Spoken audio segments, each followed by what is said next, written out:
আসসালামু আলাইকুম, welcome back to my channel. চলে এসেছি আবার একটা নতুন ঝকঝকে তকতকে ব্লগ নিয়ে তোমাদের কাছে। গুড আফটারনুন বন্ধুরা, তোমাদের লাঞ্চ কমপ্লিট? চলো আজকে বাপের বাড়ির লাঞ্চ, ঠিক আছে?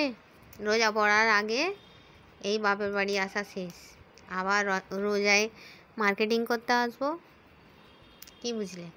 তো চলো, আজকে আমার মাম্মি অনেক কিছু রান্না করেছে। দেখো কী কী রান্না করেছে তোমাদের দেখাই। প্রথমে রান্না করেছে গরম গরম সাদা ভাত,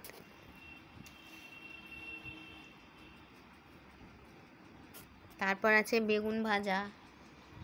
ও বেগুন ভাজাটাই কি সুন্দর দেখাচ্ছে, বেগুন ভাজা। তারপরে আছে বাঁধাকপি দিয়ে, মটরশুঁটি দিয়ে, গাজর দিয়ে, মাছের মাথা দিয়ে মুড়ি ঘন্ট। তারপরে আছে গরুর মাংসের কালা ভুনা। তারপর আছে মুরগির মাংস দিয়ে আলুর তরকারি। বাবা এটা কি মাছ? কাতলা মাছ না রুই মাছ? কাতলা মাছের আলু দিয়ে, কাতলা মাছ আলু দিয়ে একদম মাখো মাখো একটা তরকারি। আর আছে স্যালাড।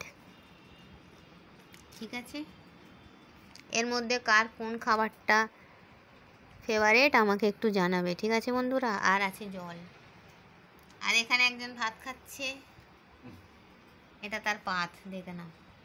তার খাওয়া অলমোস্ট কমপ্লিট। সে লোভা বান্দা, সে সাজানোর মাত্রই তার যেটা ফেভারিট দেখে আর লোভ সামলাতে পারেনি, খেতে বসে পড়েছে। দেখো, দেখতে পেয়েছ? তা চলে এসো, গরম গরম সাদা ভাত, বেগুন ভাজা,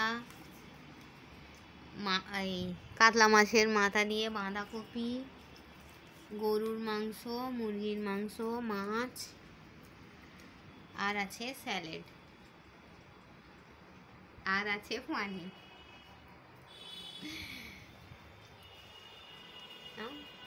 তো চলো বন্ধুরা, এই বলে আমি আমার ব্লগটা শেষ করছি। Thanks for watching.